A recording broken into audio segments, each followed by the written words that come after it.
Bonsoir, bonsoir à chacune et à chacun d'entre vous. Je suis enchantée de vous retrouver ce soir pour ce webinaire, cette conférence sur comment fonctionne l'inconscient, notre cerveau.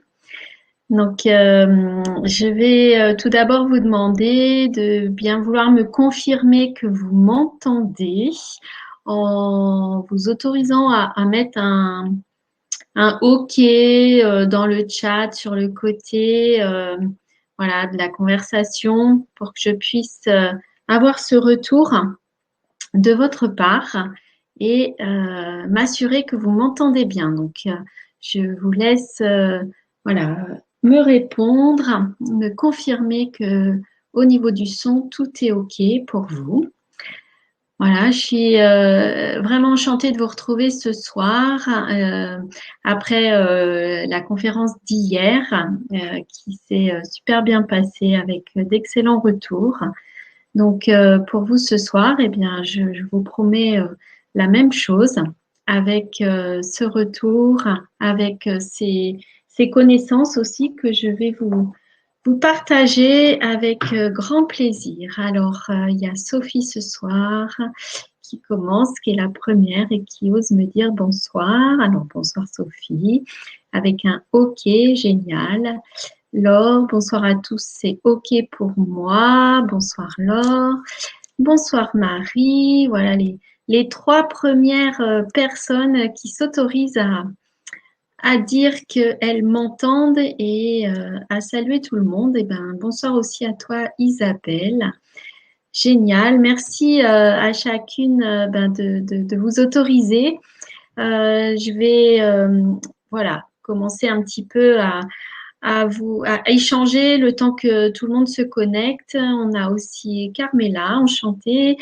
Bonsoir. Et c'est OK pour le son. Eh bien, c'est parfait. Vraiment, donc je vous ai dit, enchantée de vous expliquer, de vous apporter ces connaissances sur comment fonctionne notre inconscient et on va aller voir un petit peu comment au niveau du cerveau les choses se programment, s'activent et les conséquences au quotidien que l'on a voilà, en nous et ce que l'on vit et éventuellement les émotions négatives que l'on répète encore et encore. Donc, je vais vous présenter tout ça et puis je vais après voilà, vous avoir souhaité la bienvenue dans ce nouveau webinaire. Vous préciser que donc ce webinaire est en accès, enfin le replay sera en accès sur ma chaîne YouTube. Sylvie Rousseau, le relais de l'air moi, que vous pouvez trouver très facilement en notant ça dans votre moteur de recherche YouTube et vous allez retrouver toutes les conférences, tous les webinaires que j'ai pu réaliser. Voilà, sur des thèmes différents, allez-y, allez découvrir, on va dire, et puis vous pourrez comme ça vous enrichir aussi de connaissances diverses et variées.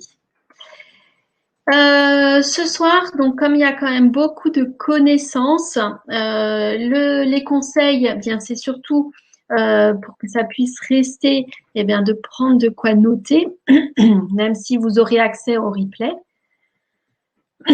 Pardon. Et puis, il est préférable de couper les sources de distraction. C'est vrai que c'est difficile de pouvoir se concentrer, avoir une écoute complètement active par rapport à ce qui va être dit, échangé. Et voilà, c'est toujours mieux d'être sur une tâche à la fois, même si notre inconscient, vous allez le voir, il est capable de faire plein de choses en même temps. Et puis surtout ce soir, il va falloir oser poser vos questions dans ce chat. J'aime à préciser qu'il n'y a jamais de questions bêtes. Si vous avez une question, c'est qu'il y a un besoin de précision, il y a un besoin de connaissance et c'est vraiment toujours avec plaisir que je vais répondre aux questions qui seront posées. Voilà. Je vais juste prendre 2 secondes pour couper le son de mon téléphone, voilà, et prendre aucun risque d'être moi aussi distraite par ce téléphone qui sonne. Alors, une fois ces précisions faites, voilà, je vais quand même me présenter. Certaines personnes peuvent me connaître si elles me suivent déjà, entre autres sur ma chaîne YouTube, si parmi les personnes présentes, il y a des patients, et puis peut-être certaines personnes me connaissent, j'allais dire de ma vie d'avant. Et je vais quand même vous préciser que, bien sûr, je m'appelle Sylvie Rousseau, que dans ma vie précédente, j'aime parler comme ça parce que j'ai fait un tel retournement ou renversement ou transformation que pour moi, il y a ma vie d'avant et ma vie d'aujourd'hui, d'ici et maintenant là. Et je suis de formation infirmière. J'ai d'emblée voulu être infirmière assez rapidement parce qu'il y avait une valeur chez moi qui s'est exprimée très tôt, hein, enfant déjà, vis-à-vis de ma fratrie. Cette valeur du prendre soin, d'être, j'allais dire, aux petits soins, de porter de l'attention à l'autre et de lui apporter le maximum pour lui faire du bien, lui rendre service. Enfin voilà, il y avait ce prendre soin a tellement été présent chez moi très très tôt qu'il m'a amené à développer un sens de l'observation très très poussé. Et mon papa qui avait une activité de menuisier ébéniste et moi en tant que petite fille, eh ben, j'aimais bien voilà, aller le regarder travailler. Et cette capacité d'observation a fait que j'étais capable, toute gamine, de lui tendre un outil avant même qu'il en ait besoin, parce que j'avais voilà observé que, eh bien après voilà, s'il allait mettre 2 bouts de bois les uns à côté des autres, eh bien qu'il allait les clouer, donc il allait avoir besoin du marteau, etc. Enfin, je vous raconte ça, mais pour vous expliquer que dans ma valeur du prendre soin, voilà, c'est apporter à l'autre ce dont il a besoin. Et puis, ben, c'est dans le métier d'infirmière que j'ai pu, pendant de nombreuses années, euh, combler, j'allais dire, ce besoin du prendre soin. Et puis, petit à petit, j'y suis restée près de 30 ans dans ce secteur médical, je vais dire, même si j'ai beaucoup exercé mon métier d'infirmière dans des secteurs différents, que ce soit en France ou à l'étranger, et puis que ce soit à l'hôpital, en libéral, en scolaire, aussi formatrice à l'école d'infirmière. Voilà, donc j'ai eu la chance vraiment de diversifier mon mode d'exercice et puis aussi de changer, enfin d'évoluer vers une carrière d'encadrement, de management en devenant cadre de santé et aussi cadre supérieur de santé ensuite. Voilà, j'étais arrivée à ce que certains appellent une réussite professionnelle, une carrière professionnelle bien remplie. Mais je me suis rendu compte avec les années que, eh bien, ça, c'était peut-être l'attente de mon entourage, mais que dans cet exercice professionnel, même si enfin,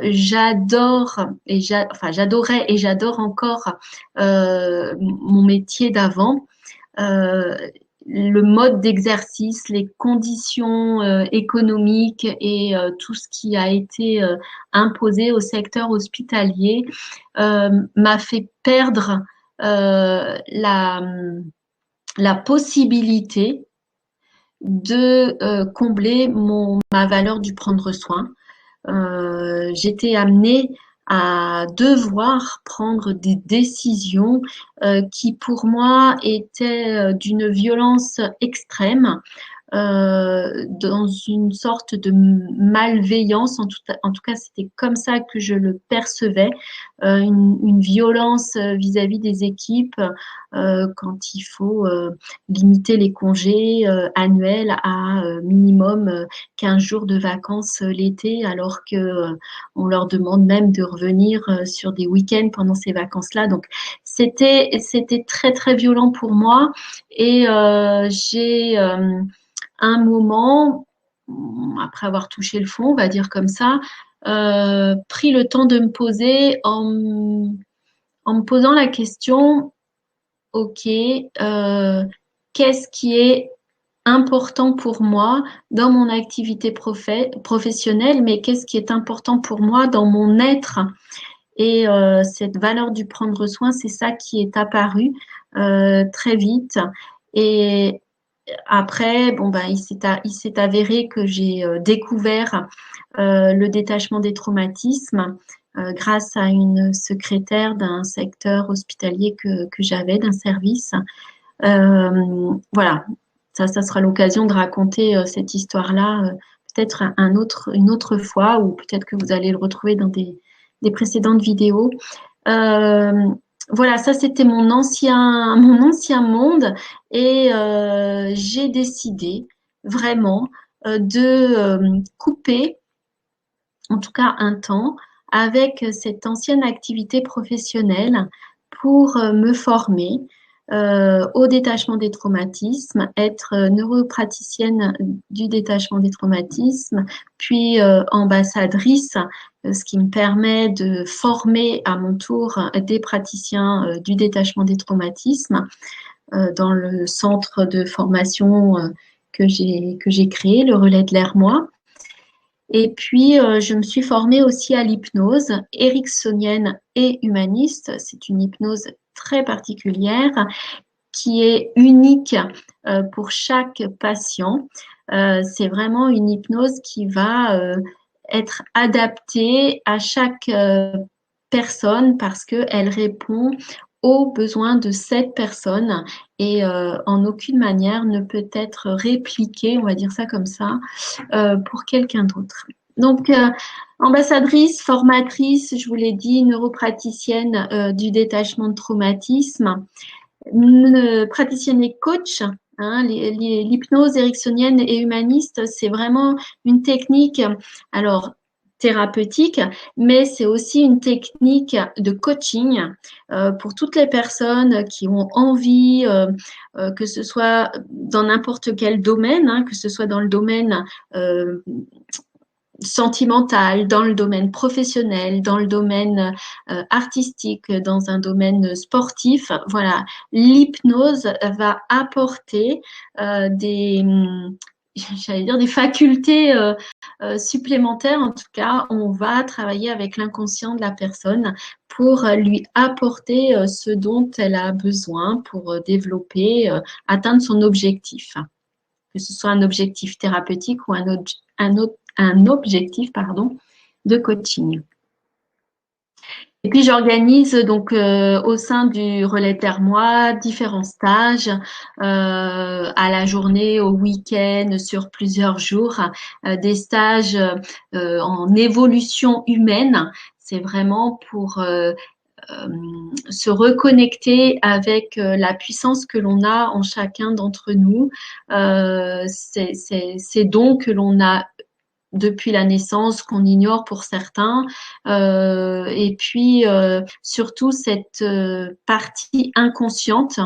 On va le voir dans le déroulé de cette conférence. Notre inconscient, c'est vraiment tout ce qui est plus fort que nous. Donc, il est hyper puissant, et il est très facile d'accès à partir du moment où on connaît voilà, comment s'adresser à notre inconscient. Donc, si vous avez des questions hein, sur ma présentation, autorisez-vous. C'est avec plaisir toujours que je vous réponds. Comment fonctionne notre cerveau humain, notre cerveau? Eh bien, avant d'expliquer comment il fonctionne, je vais vous présenter comment il a évolué au cours des millénaires, depuis, j'allais dire, la création de l'homme.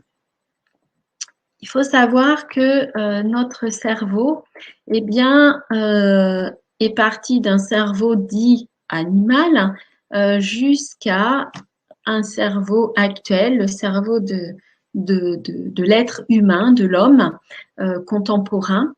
Et puis, ce cerveau, il a évolué, que ce soit en taille, mais aussi j'allais dire, en composition.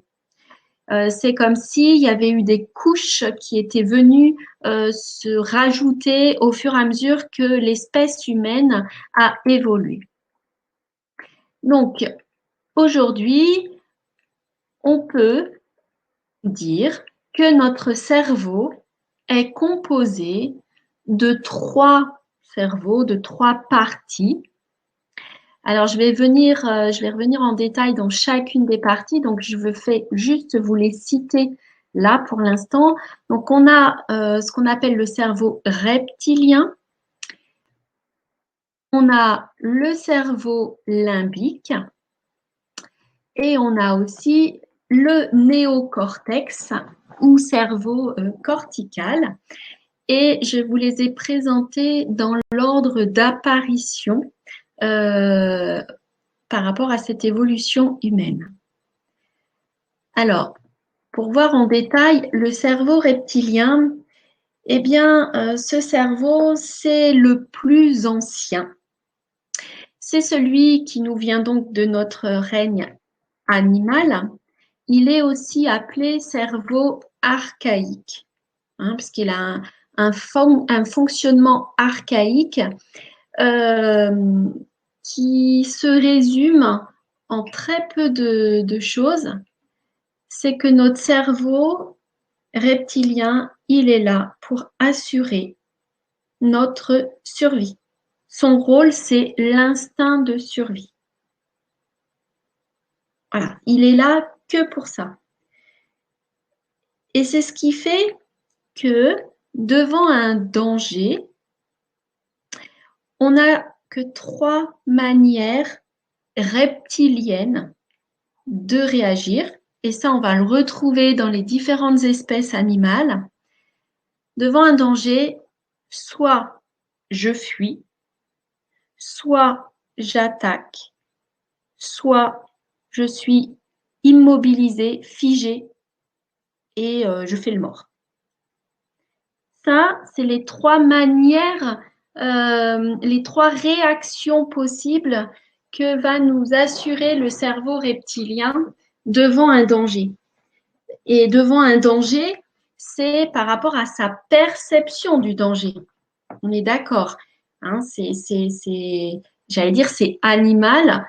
On ressent le danger, on voit le danger, on l'entend. Eh bien, on a ces réactions-là.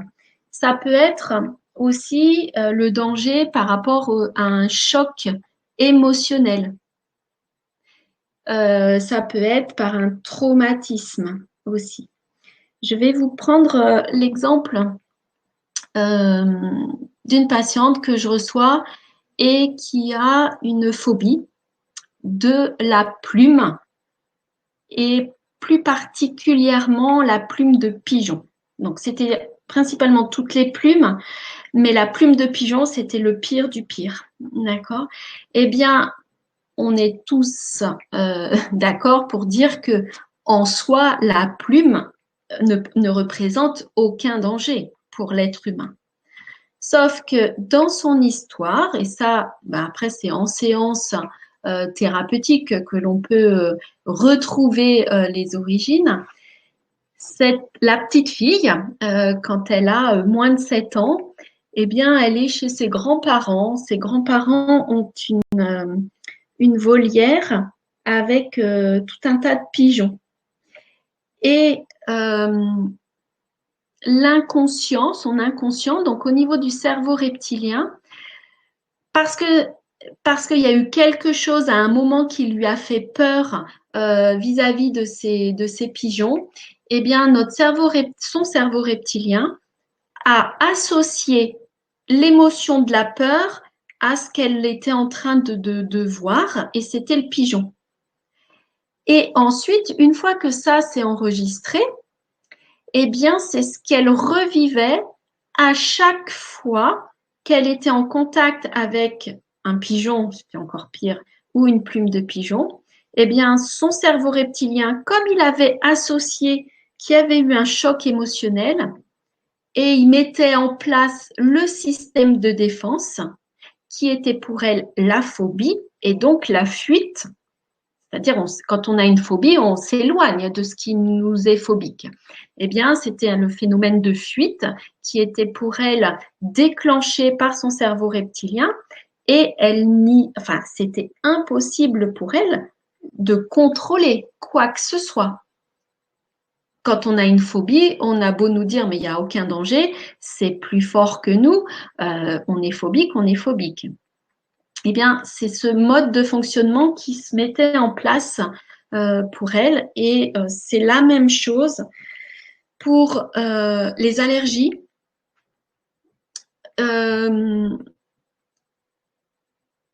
Les phobies, je vous ai dit, les allergies, tout ce qui va être terreur. Et puis, on va avoir aussi, par rapport à des addictions, entre autres, le cerveau reptilien. Donc, son rôle, je vous l'ai dit, c'est l'instinct de survie, c'est nous maintenir en vie à tout prix. Et il a un temps de réaction qui est beaucoup plus rapide que les autres cerveaux qu'on va voir ensuite. Hein, c'est instinctivement que on va ressentir la peur, par exemple, peut-être même à un bruit. On a à peine entendu un bruit que déjà ça nous met en état de vigilance. Et après seulement, parce qu'on analyse le bruit, c'est quoi, c'est qui peut peut-être rentrer dans la maison, c'est que, hop, on peut s'apaiser. Mais l'instinct, j'allais dire, la réaction, elle est très, très vive et surtout très rapide. Donc, notre cerveau reptilien, retenez bien qu'il assure notre survie et quelquefois, lorsqu'il y a eu l'enregistrement, il s'est un petit peu leurré, on va dire, par rapport à la situation. Et quand c'est enregistré, c'est enregistré. Après, il faut pratiquer des séances pour pouvoir aller déprogrammer cet enregistrement et enfin pouvoir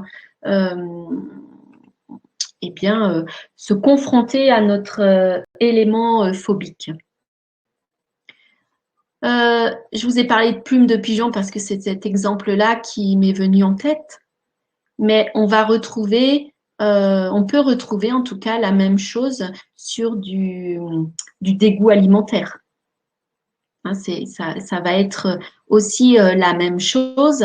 Un aliment qui est amené pour la première fois à un enfant, il suffit que au moment où on amène cet aliment, eh bien, il y ait cette notion de choc émotionnel, de traumatisme ou même un danger. Eh bien, hop, notre cerveau inconscient, le reptilien, il associe les deux, il met en place la protection, toujours pour nous assurer notre survie. Et c'est ce qui fait que jamais on pourra remanger, soit parce que c'est une réelle aversion, soit parce que il déclenche une allergie. Pour l'inconscient, avoir une phobie, avoir une allergie,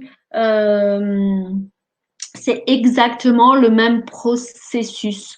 L'inconscient, c'est lui qui décide ce qu'il va mettre en place. Hein. C'est soit, je vous ai parlé de la fuite, de l'attaque ou le fait d'être immobilisé.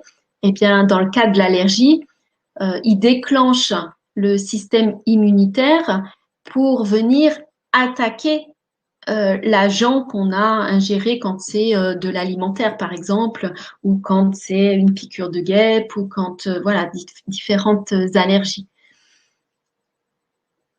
Dites-moi si c'est OK pour vous jusque-là sur le cerveau reptilien. et son rôle qui est capital.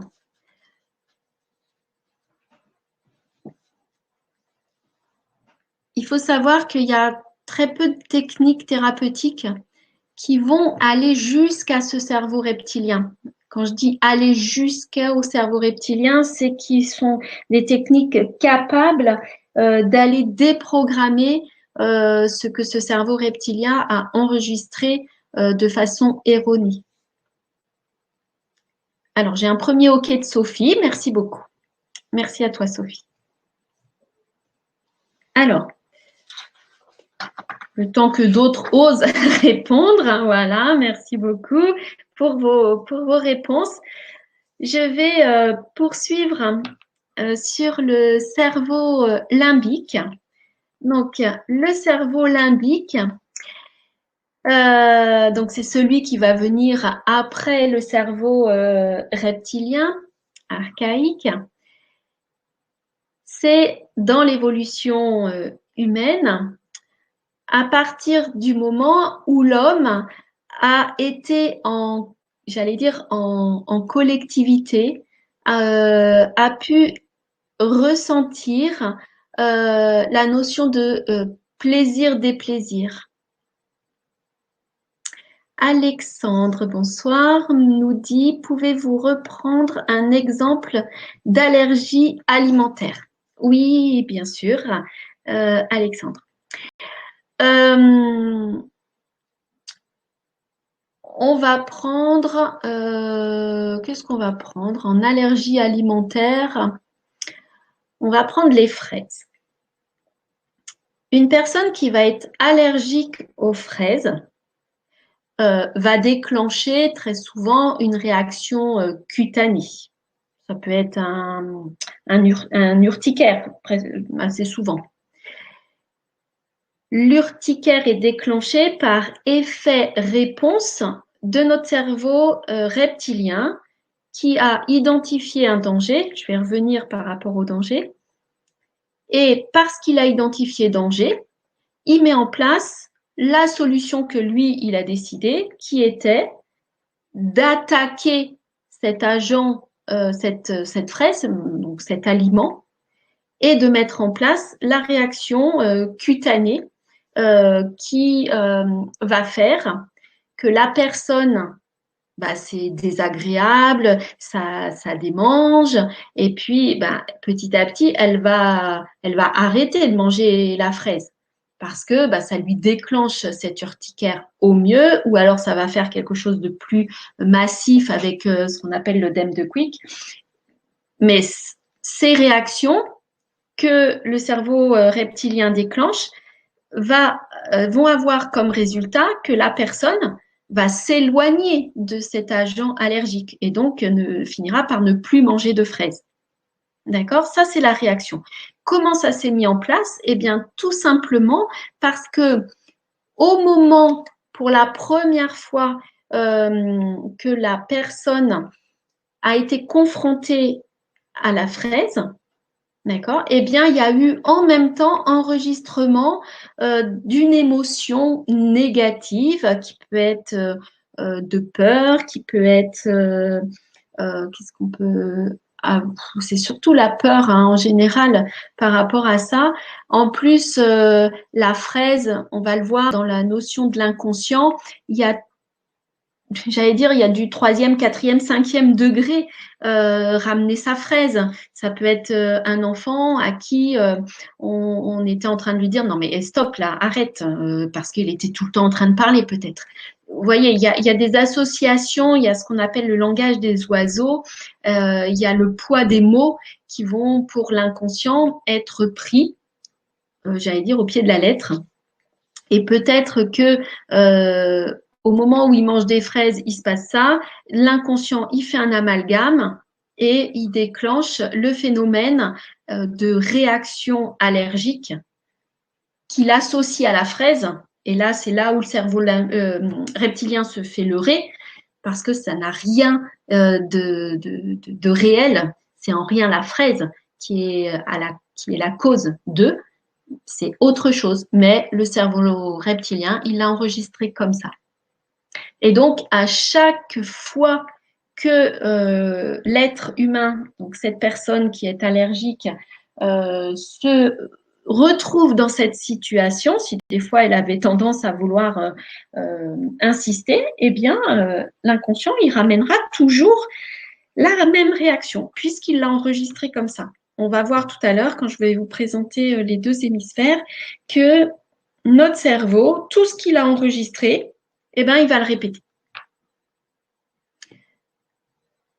Est-ce que, Alexandre, c'est OK avec cet exemple supplémentaire pour l'allergie à un aliment? Avant que je continue avec le cerveau limbique. Super, c'est beaucoup plus clair, merci bien. Avec plaisir, Alexandre. Alors, notre cerveau limbique, j'étais en train de vous dire que c'est la notion de plaisir, déplaisir, parce que on dit que notre cerveau limbique, c'est le siège des émotions. Que ce soit des émotions bénéfiques, agréables, sympathiques, mais aussi de toutes les émotions maléfiques, douloureuses, vraiment qui vont nous laisser une trace, oui, douloureuse, c'est vraiment ça.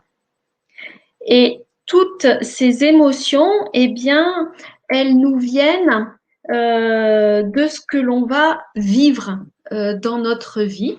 Donc, toutes nos expériences vécues. Et chose très importante,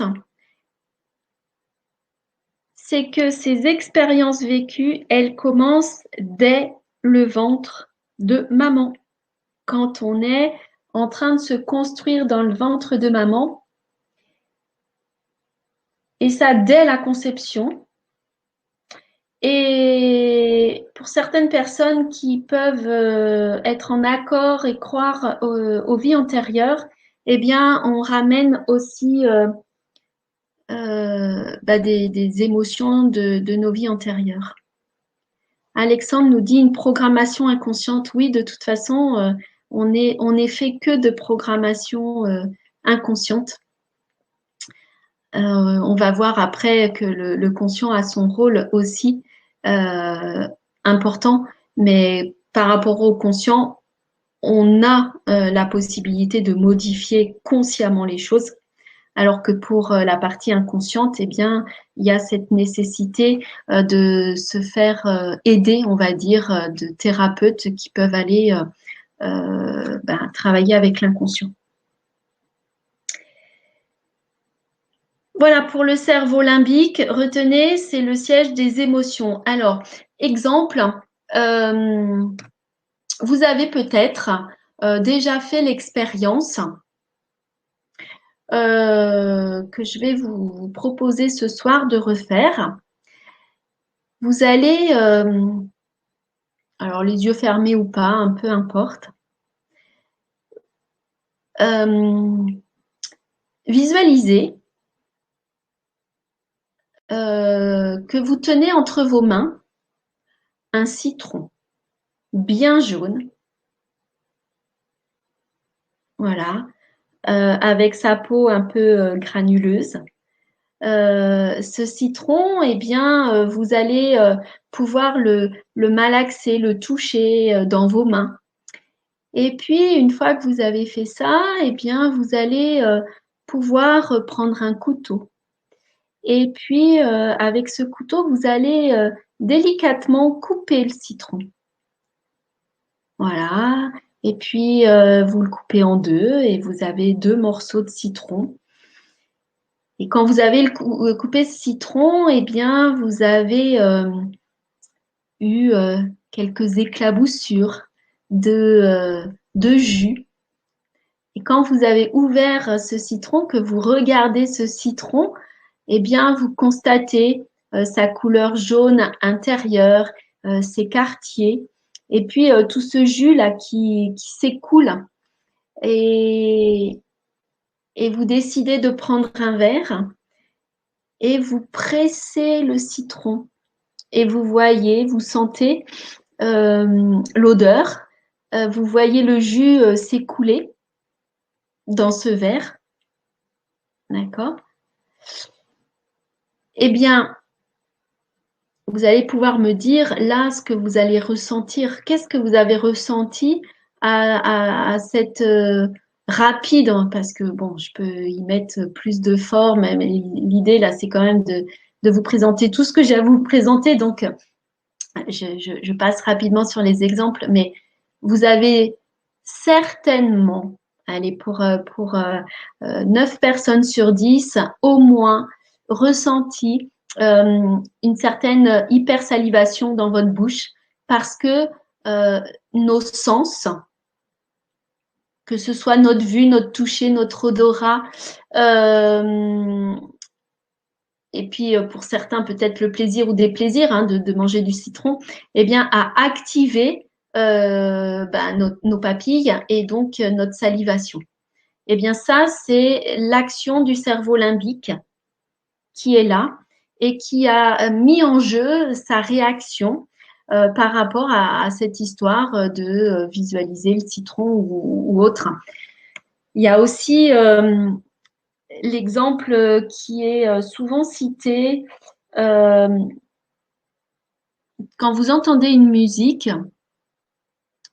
qui date de votre enfance peut-être, eh bien systématiquement vous allez vous remettre dans l'émotion que suscitait cette musique. Ça peut être un générique de dessin animé, par exemple, un générique de série que vous regardiez, une musique, un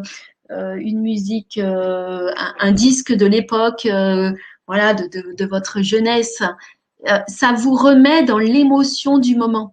Hein, jamais vous vous dites, allez, bon bah j'ai envie de ressentir telle chose, ben je vais me mettre telle musique. C'est quelque chose qui arrive comme ça spontanément.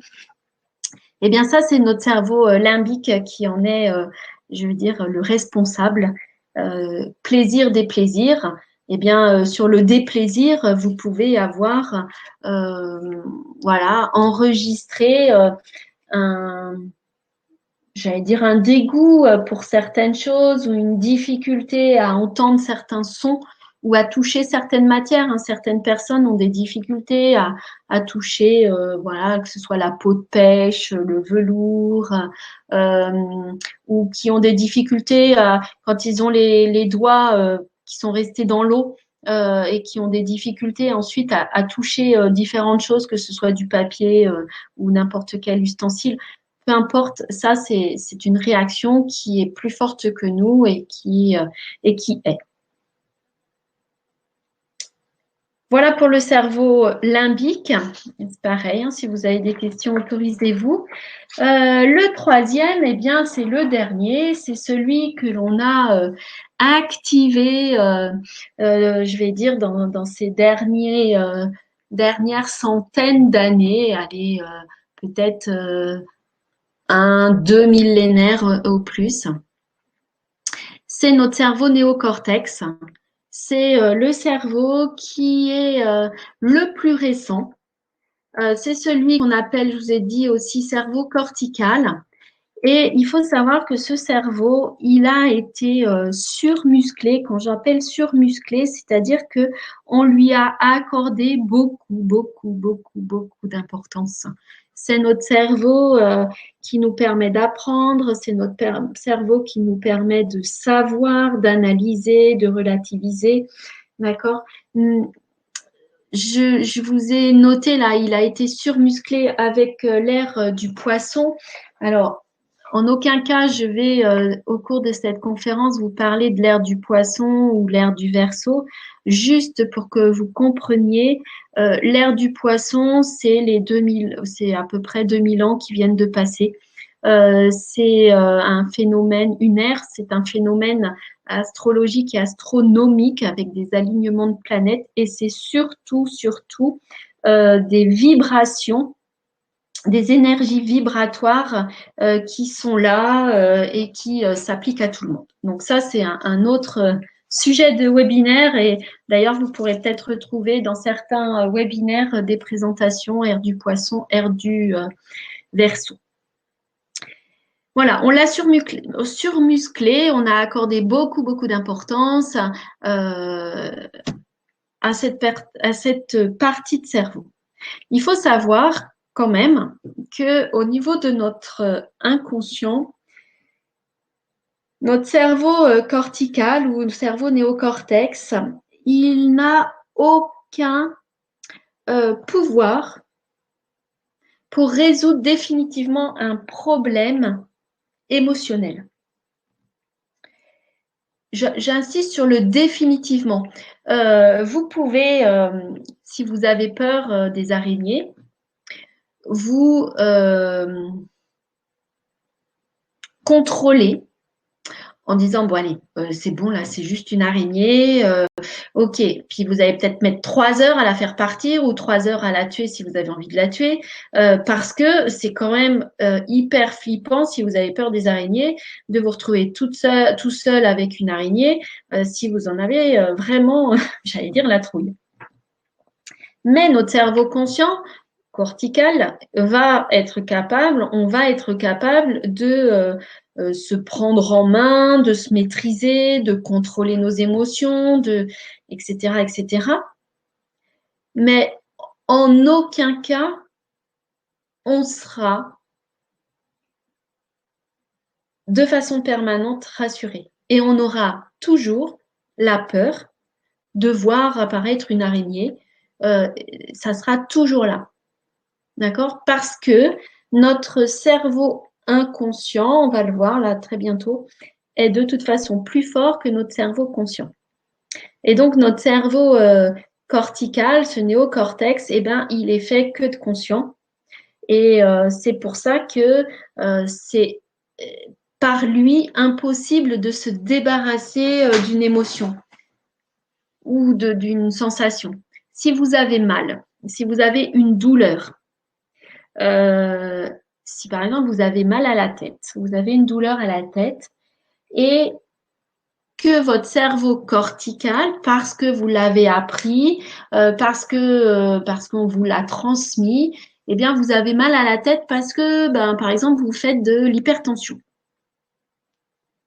Vous avez beau savoir pourquoi vous avez mal à la tête, mais pour autant, c'est pas ça qui fait que votre douleur, elle s'en va. D'accord? Si vous avez une émotion de colère qui est tout le temps là, qui est permanente, enfin, ou en tout cas très fréquente, et qu'à chaque fois que vous rencontrez telle ou telle situation, ça vous fait sortir de vos gonds, vous ressentez la colère, vous avez beau savoir, on aura peut-être pu vous dire, ça vient de ce que vous avez enregistré quand vous étiez enfant, quand vous avez subi telle ou telle chose de la part de maman, de la part de papa, peu importe. Vous avez beau le savoir, pour autant, c'est pas ça qui va faire que votre sentiment de colère, il va partir. D'accord? Donc, ce cerveau néocortex, certes, il est utile, il nous permet beaucoup de choses, entre autres d'apprendre, savoir, analyser, etc. Mais en aucun cas, il permet de régler un problème émotionnel. Ça, c'était important qu'on en prenne conscience parce que sinon, on ne fait que déporter le problème. Et de toute façon, comme l'inconscient il est plus fort, il trouvera un autre moyen de l'exprimer. Hein, c'est le même principe que quand quelqu'un règle une addiction. Toutes les addictions, d'un point de vue émotionnel, trouvent la même origine. Hein, c'est une origine au minimum liée à une perception par rapport à maman quand on avait 0,7 ans. Alexandre nous dit c'est juste un moyen d'analyser. Donc oui, effectivement, c'est juste une analyse. On sait les choses, puis c'est tout. Donc je vous disais que l'addiction, toutes les addictions trouvent une origine émotionnelle par rapport à ce qu'on a perçu de sa maman. Donc si, par exemple, je fume et que par volonté, c'est-à-dire le cerveau néocortex, hein, c'est mon conscient, je décide que je m'arrête de fumer. Il y a des personnes qui arrivent très bien par le conscient. Mais pour autant, la problématique de base émotionnelle, elle est jamais réglée. Et qu'est-ce qui se passe? Alors certes, ils ont peut-être arrêté de fumer, mais ils vont tomber dans l'addiction alimentaire, au sucre, au gras, peut-être qu'ils vont tomber dans l'addiction au sport ou toute autre addiction, drogue, jeu ou toutes les addictions possibles. Parce que comme le cerveau inconscient est plus fort et qu'il a enregistré une problématique, il trouvera toujours le moyen d'exprimer ce qu'il a enregistré. Et c'est ce qui fait qu'au fur et à mesure des années, eh bien, ce que l'on revit émotionnellement, c'est toujours du même domaine, mais c'est de plus en plus fort. Voilà pour le cerveau, pour notre cerveau, de quoi il est composé. On va voir maintenant euh, principalement comment il s'active. Alors, je pense que vous serez d'accord avec moi, qu'on a deux hémisphères, donc deux parties de cerveau, une droite, une gauche, qui sont reliées entre elles par ce qu'on appelle un câble, le corps calleux, euh, peu importe. C'est, pour faire schématiquement, un câble. Ce soir, c'est très basique dans les explications. En aucun cas, je vais vous faire un cours d'anatomie. Ça, c'était dans ma vie d'avant. Et là, je veux que ça puisse être compréhensible, vraiment basique, très simple. Alexandre nous dit c'est un report sur autre chose. Oui, c'est exactement ça. Alors, nos deux hémisphères, le premier qui va s'activer, eh bien, c'est l'hémisphère de notre inconscient. Et il faut savoir que notre inconscient, il représente 95% de toutes nos facultés au niveau du cerveau. 95%, c'est du domaine de l'inconscient. Donc, c'est énorme. Notre inconscient, il va s'activer. Je vous ai dit 0 dans le ventre de maman et pour ceux qui y croient, les vies antérieures. Mais dès la conception, au moins, il s'active. Il va aller enregistrer toutes les émotions que l'on va percevoir. Donc, dès qu'on est dans le ventre de maman. Et en plus, il va prendre toutes les émotions de maman pendant toute la grossesse. Il est une éponge et il prend. Si maman ressent de la tristesse, de la colère, si maman est anxieuse, si maman elle a de la peur, eh bien bébé, il va tout prendre, exactement tout prendre. Donc derrière, ben, ça fait des conséquences dans la vie, j'allais dire, de tous les jours. Et ça, on arrive très facilement à s'en débarrasser une fois qu'on a identifié la problématique. Donc 0,7 ans, c'est toute la perception qu'on va avoir pendant cette période qui va activer notre inconscient. Et il y a un rail qui va... alors, je vais mettre ma souris, je pense que vous la voyez ici, voilà. Donc là, c'est un petit peu plus foncé, plus rouge. Pourquoi? Parce que quand on est, enfin quand on est conçu, au niveau de notre cerveau, on a, j'allais dire, tout le matériel, on a tous les possibles. Quand vous prenez euh, un bébé est capable d'apprendre n'importe quelle langue. Il peut parler n'importe quelle langue. On peut le mettre dans une famille chinoise ou on peut le mettre dans une famille américaine. Il va, parce qu'il est baigné dans ce contexte-là, eh bien, il va savoir parler cette langue. D'accord? Eh bien, il faut se dire que ça, c'est valable pour tout, absolument tout. Quand on arrive, j'allais dire au monde, mais dans la conception, on dispose de tout notre matériel pour faire tout. Qu'est-ce qui fait que on a des orientations? Et ben ça va être notre vécu, ça va être notre environnement, ça va être nos expériences, je vous ai dit. Et tout ça, ça va venir à chaque fois, venir activer un rail. C'est comme un programme informatique qui viendrait s'inscrire, d'accord, dans notre cerveau.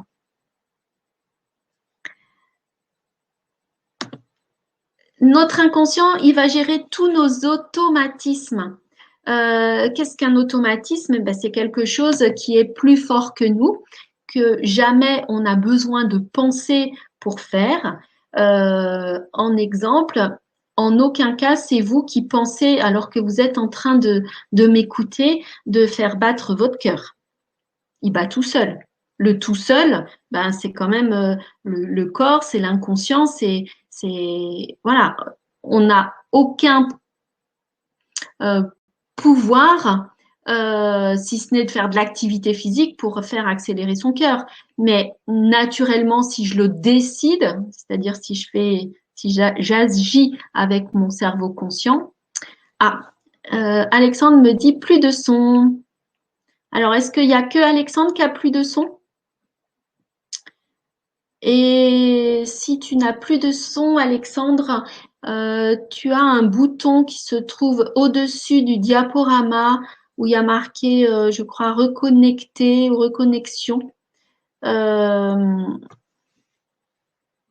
voilà, si d'autres personnes peuvent me dire si le son est OK.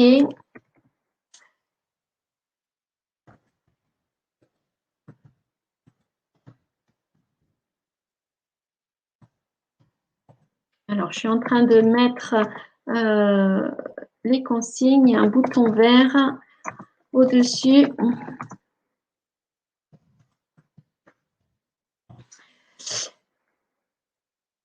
Alors, si des fois quelqu'un pouvait me dire si vous m'entendez, Alexandre, c'est revenu. Merci, je n'ai pas entendu ce que vous disiez pendant 2 minutes juste avant. Désolée, merci.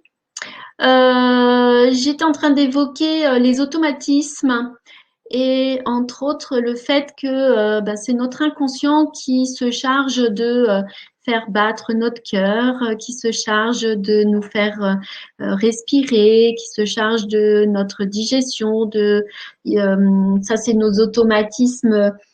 Euh, Merci beaucoup Laure pour ta confirmation de son. Ce sont nos automatismes biologiques, mais on a aussi nos automatismes physiologiques, c'est-à-dire que jamais on est en train de se dire, ah ben là, il faudrait peut-être que je refasse un petit peu de sang, ou il faudrait peut-être que je produise de l'urine. Jamais on est en train de se dire, là, il faudrait que je refasse un petit peu ma peau parce que voilà, je me suis blessée, il faut qu'elle cicatrise. Non, d'accord?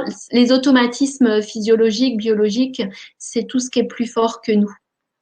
Et puis, on l'a vu quand je vous ai présenté le cerveau reptilien ou limbique, eh bien, c'est tout ce qui va être du domaine de l'émotion. C'est plus fort que nous. On a des fois un sentiment d'être, moi j'ai souvent ce terme-là qui me revient d'un tsunami émotionnel, une vague émotionnelle. Voilà, ça monte, ça monte. Peut-être que les larmes arrivent aux yeux. Puis des fois, il y a la colère qui est plus forte.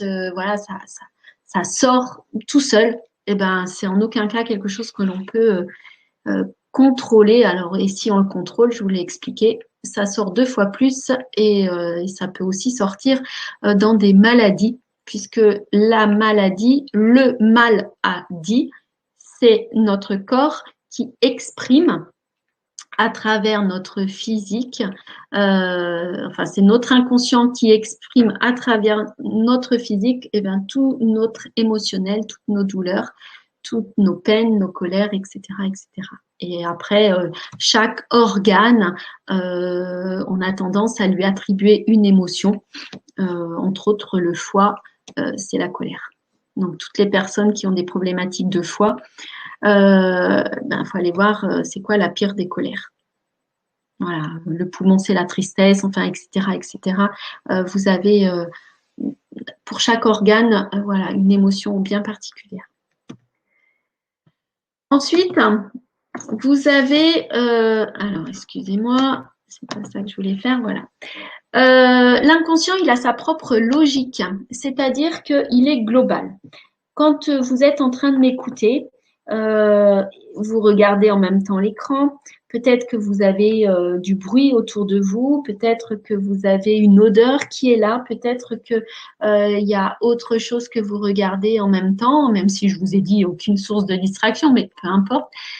Votre inconscient, il prend tout, absolument tout, que ce soit du visuel, que ce soit de l'auditif, que ce soit du kinesthésique. Peut-être que vous êtes en train de jouer avec votre stylo entre les mains, ou peut-être que vous avez votre téléphone, peut-être que vous avez toute autre chose encore. L'inconscient, il va tout prendre, absolument tout. D'accord? Et c'est ce qui fait qu'il a des milliards d'informations par jour à traiter. Et on va voir que bah, c'est la nuit qui digère tout ça. Notre inconscient, il a une logique intemporelle, c'est-à-dire qu'il n'y a aucune différence entre hier, aujourd'hui, demain, quand on développe, quand on est dans cette période de 0,7 ans. Un enfant entre 0 et 7 ans, il est tout à fait capable de vous dire demain, j'ai été à la piscine.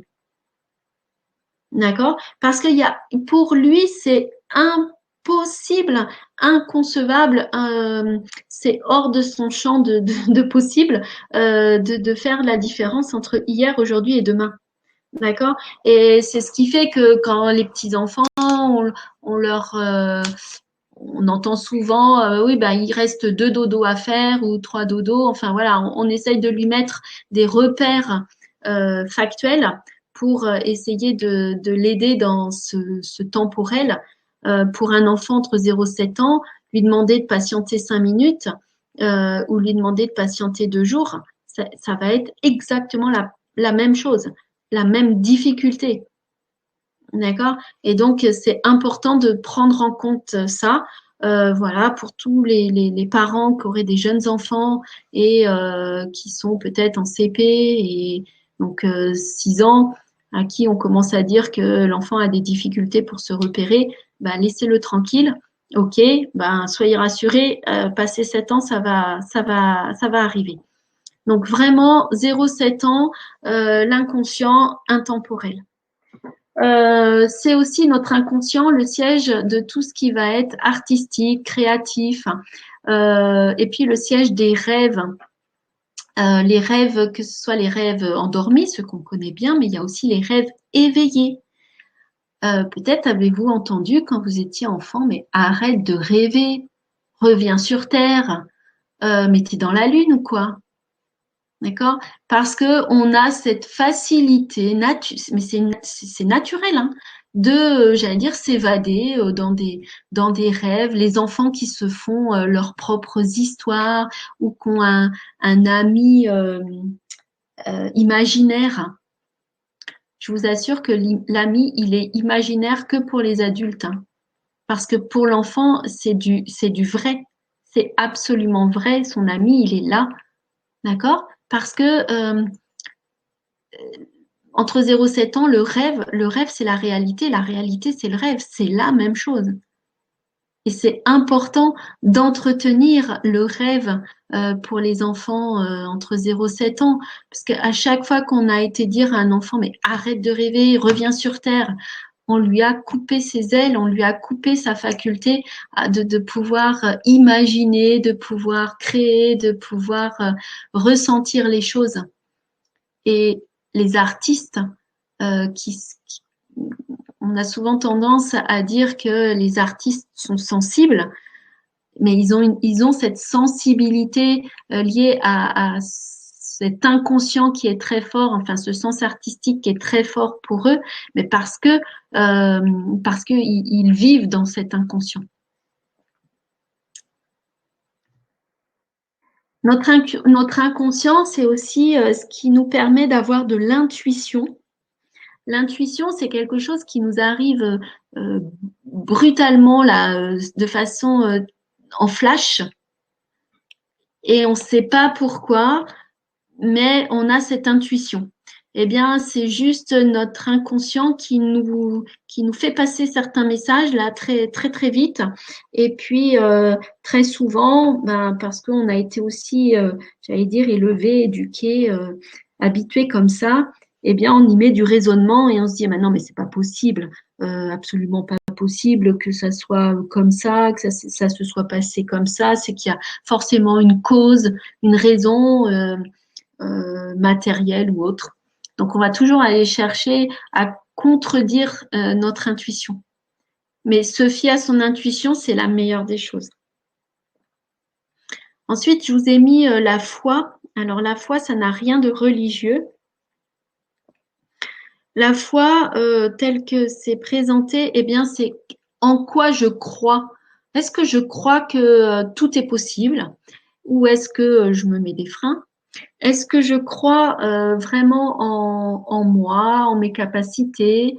Est-ce que je crois que j'ai un pouvoir pour changer, changer les choses, changer mes émotions? Est-ce que je crois?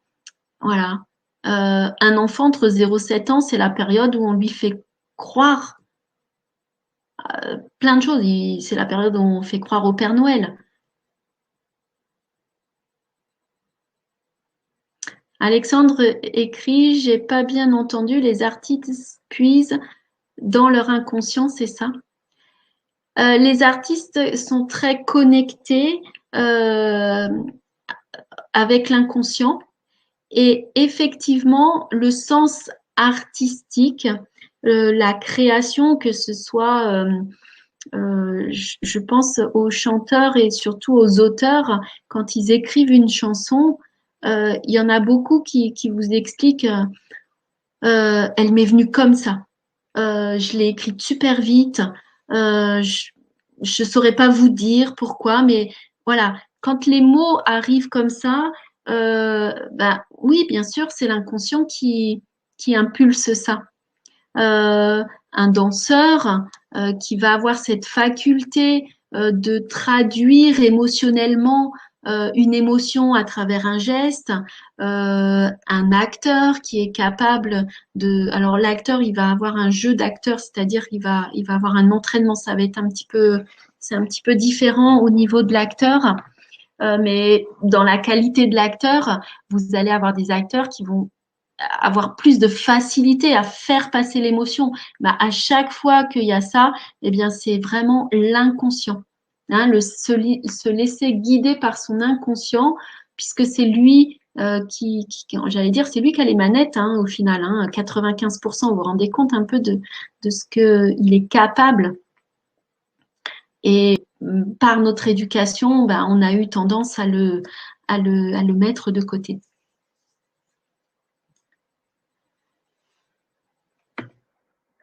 Chose très importante, et je dirais que si vous devez retenir que ça, je vous demande de retenir que pour l'inconscient, eh bien, il ignore le ne pas. Qu'est-ce que ça veut dire? Ça veut dire que, je vais vous mettre à contribution, si je vous dis, surtout, ne pensez pas, mais alors ne pensez pas du tout à une voiture rouge. Eh bien, je suis persuadée que chacune d'entre vous a pu voir la voiture rouge, peut-être l'a entendue, peut-être a eu un souvenir d'une voiture rouge que vous aviez, ou que vos parents avaient, ou que dans la famille, d'accord?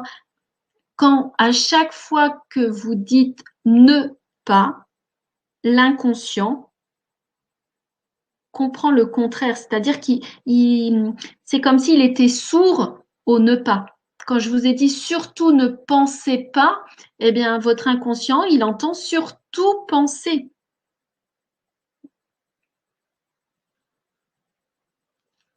Alors, et les poètes utilisaient les drogues comme Baudelaire. Bah, oui, malheureusement, il y a eu beaucoup d'artistes qui ont eu recours à, on va dire, des substances qui squeezent le conscient et qui font aller dans l'inconscient ou tout au moins dans un inconscient euh, artificiel. D'accord? Donc, mais sincèrement, je peux vous assurer que quand on laisse la place à l'inconscient, j'allais dire naturel, eh bien, on obtient exactement les mêmes résultats de cette sensation de bien-être et c'est 100% naturel. Donc, il n'y a aucune problématique. Mais effectivement, il y a eu ces abus parce que les drogues apportent d'autres problématiques. Et retenez aussi, je vous l'ai dit tout à l'heure, que euh, la cause émotionnelle de chacune des addictions trouve une origine par rapport à la perception qu'on a de maman. D'accord? Et donc, maman, j'en arrive justement là, ça va me permettre de faire le lien. Eh bien, entre 0 et 7 ans, c'est notre perception de maman, notre perception inconsciente que l'on a eue de sa maman. Donc, il y a des mots, tous les mots ont bien leur importance là. C'est une perception de notre inconscient, de notre maman. D'accord? C'est en aucun cas peut-être la réalité de maman. Mais moi, petite fille, entre 0 et 7 ans, eh bien, mon inconscient a perçu que peut-être j'avais manqué de rassurance de maman, par exemple. D'accord? Mais pour autant, maman, elle était là, elle était rassurante. Mais moi, dans ma perception, eh bien, j'ai enregistré peut-être un manque de rassurance, par exemple. Ou une maman qui était un peu distante au niveau des gestes, au niveau des câlins, au niveau des bisous. Peut-être que c'était une maman qui, dans ses mots MOTS, avait des difficultés à dire à son enfant que il ou elle est belle et beau, qu'elle l'aime, qu'il l'aime, qu'elle l'aime. Voilà, c'est ces mots difficiles d'expression d'émotion. D'accord? Ça, c'est notre perception à maman, c'est entre 0 et 7 ans. Et il faut comprendre, et c'est là où ça va être très important, c'est qu'à travers ce qu'on a perçu émotionnellement de maman, eh bien, c'est de cette manière avec toute sa rassurance, c'est cette manière que l'on va s'aimer soi-même. Je m'aime de la manière dont je me suis sentie aimée par maman. D'accord? Ça, c'est très, très important. Parce que la première personne qui doit nous aimer, c'est nous-mêmes. On ne pourra rien recevoir de l'autre en termes d'amour si nous-mêmes, on est incapable de s'aimer soi-même. Et ça va conditionner notre relation dans le couple, dans notre couple. Qu'on soit un homme ou une femme, il faut savoir que l'on choisit son ou sa partenaire de couple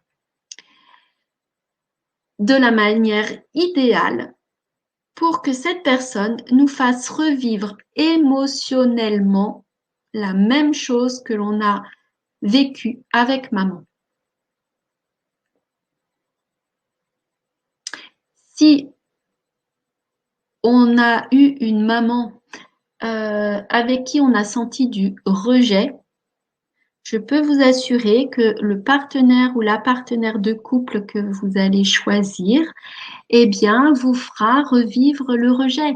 Ou peut-être que c'est vous qui lui ferez vivre le rejet aussi, puisque ça a été votre mode, j'allais dire, de fonctionnement, parce que c'est ce que vous avez rencontré et c'est comme ça que vous vous êtes construit. Voilà, peut-être que vous allez manquer d'expression d'amour vis-à-vis de votre partenaire parce que maman, elle était nullement dans cette expression-là. Et c'est des choses qu'on répète encore et encore. Et c'est aussi la relation qu'on va avoir avec nos enfants et nos amis. Si j'ai manqué d'expression d'amour de la part de maman, eh bien, je vais être en difficulté pour exprimer la même chose avec mes enfants, mes amis, mon partenaire de couple et moi-même. Après, je peux, à l'inverse, prendre la réaction extrême opposée.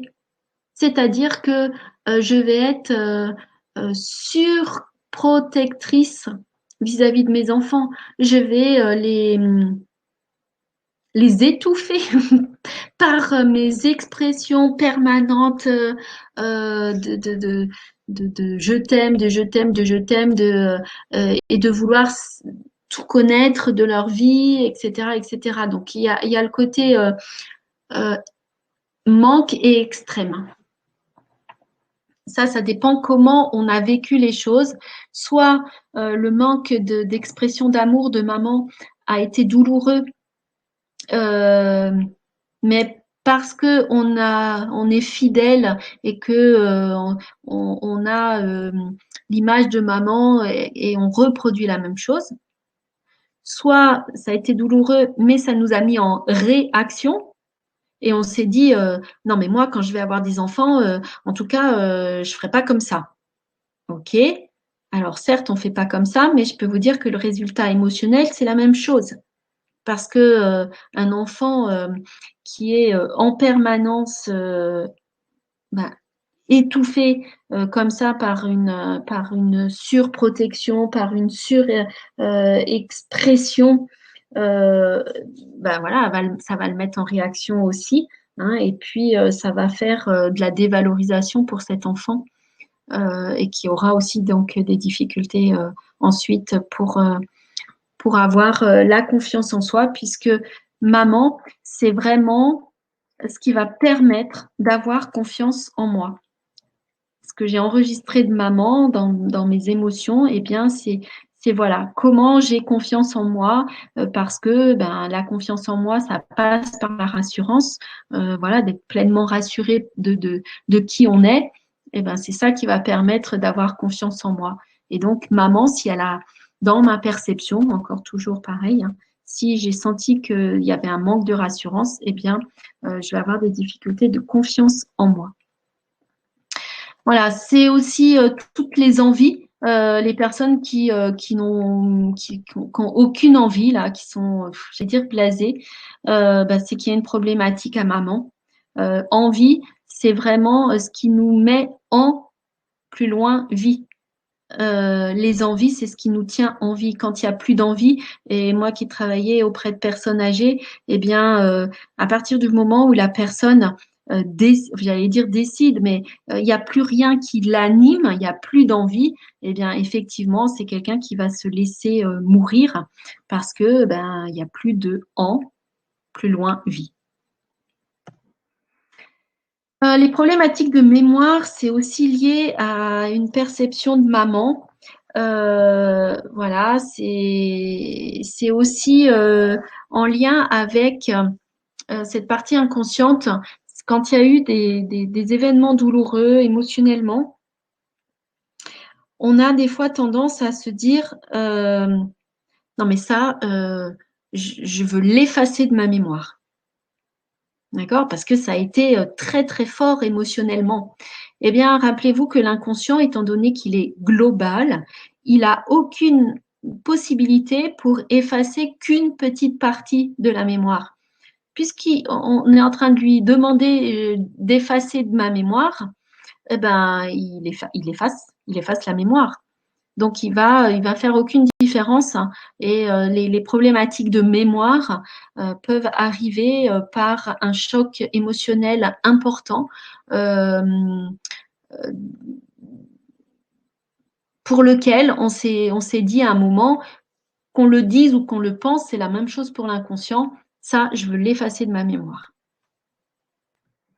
Voilà. Et puis l'inconscient, c'est aussi hum, comment j'aime mon prénom.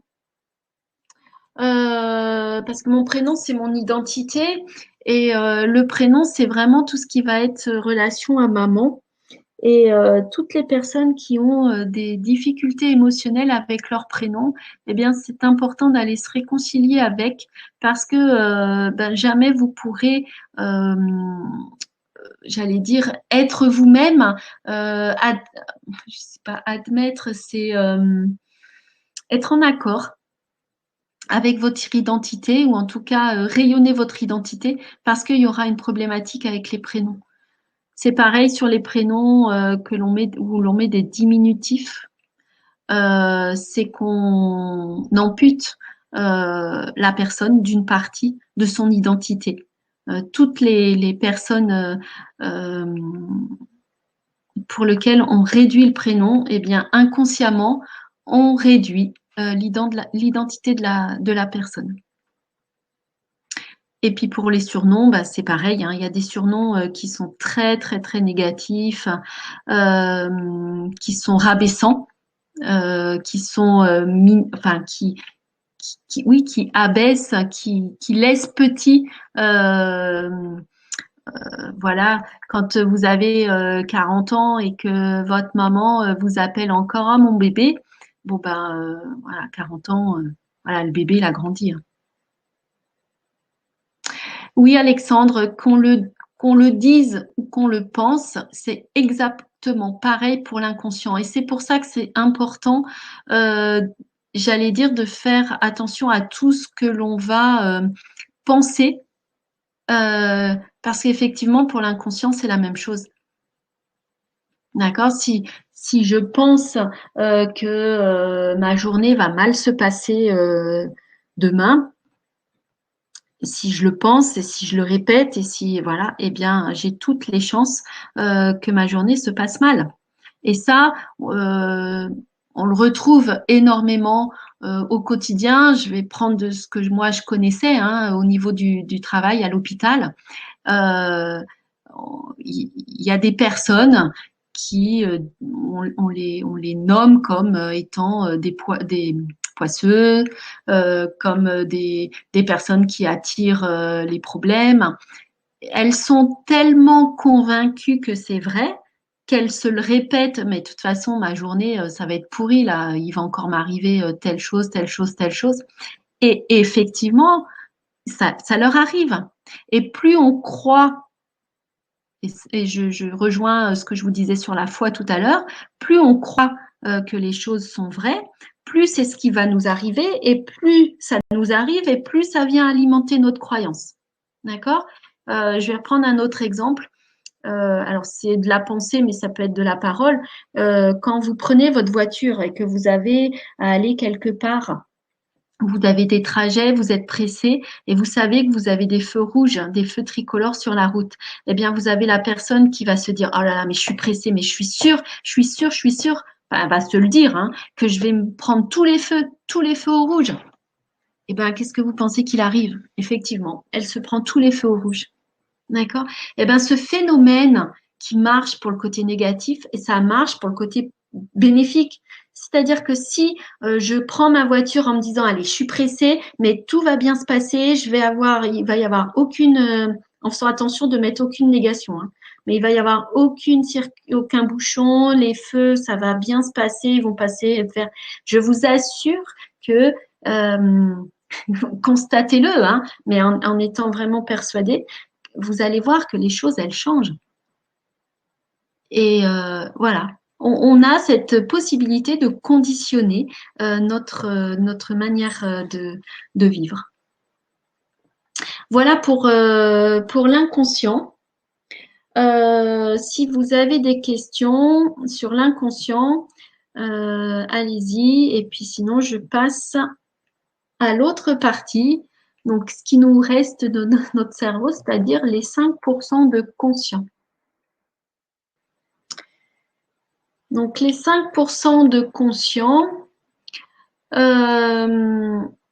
notre conscient, je vous l'ai dit tout à l'heure avec le néocortex, c'est ce qui nous permet d'analyser, d'apprendre, de comprendre. Et lui, il va s'activer entre 7 et 14 ans.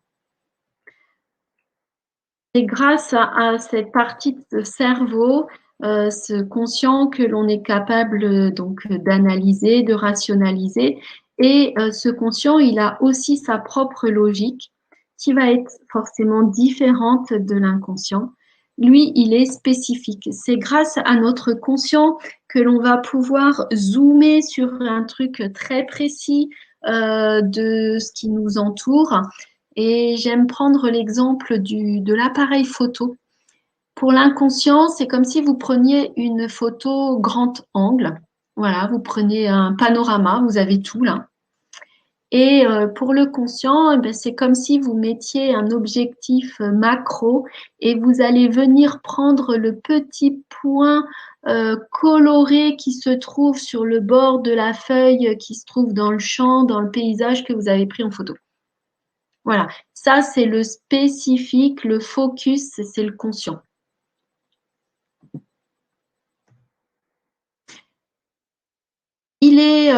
Sa logique, elle est temporelle, hein, je vous l'ai dit tout à l'heure. À partir de 7 ans, il n'y a plus aucune problématique entre hier, aujourd'hui et demain. On sait tous bien faire la différence entre ces trois temps grammaticaux, mais aussi réels. Hein. Ce qui est passé, c'était hier. Ce que je vis aujourd'hui, maintenant, ben, je suis en train de le vivre et c'est important d'en prendre conscience. Et puis ben, demain, il sera fait de ce que sera fait demain et puis il sera toujours temps de voir arriver demain. C'est le conscient qui a créé le ne pas. Le ne pas, c'est ce qu'on va retrouver dans beaucoup de règlements intérieurs, par exemple. C'est ce qu'on va retrouver beaucoup dans les expressions ben, de parents. Ne cours pas, ne crie pas, ne te tiens pas comme ça. C'est tout le temps qu'on entend. Prêtez attention.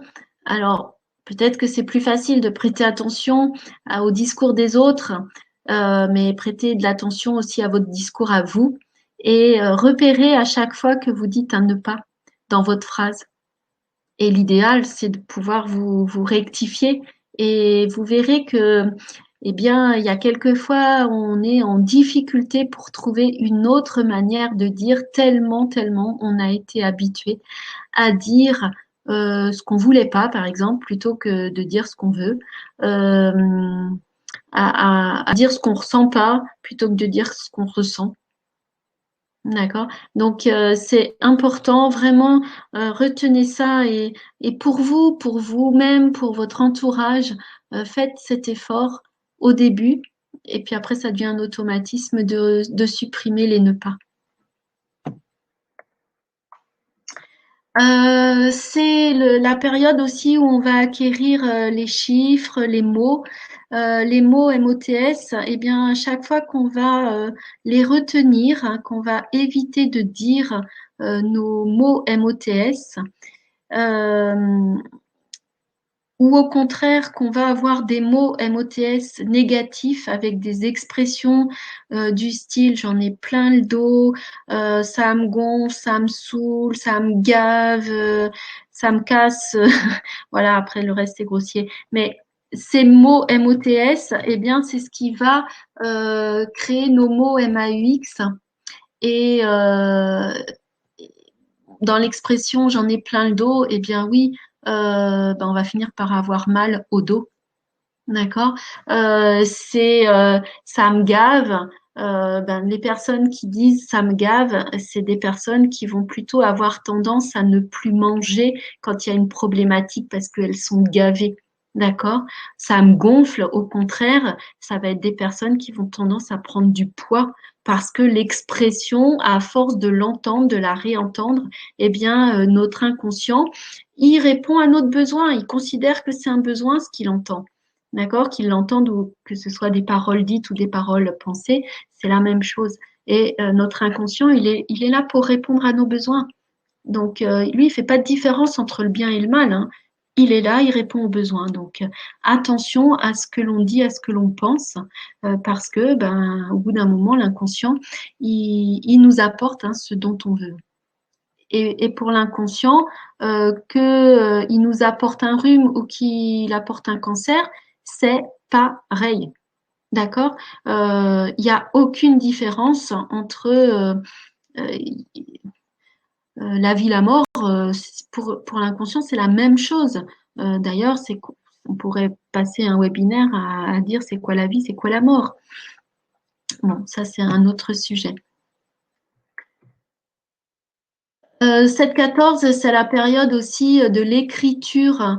L'écrit, la manière dont on écrit, eh bien, ça peut aussi avoir enfin, ça peut être la conséquence de ce qu'on a entendu entre 7 et 14, entre 0 et 7, et principalement, très souvent dans le ventre de maman.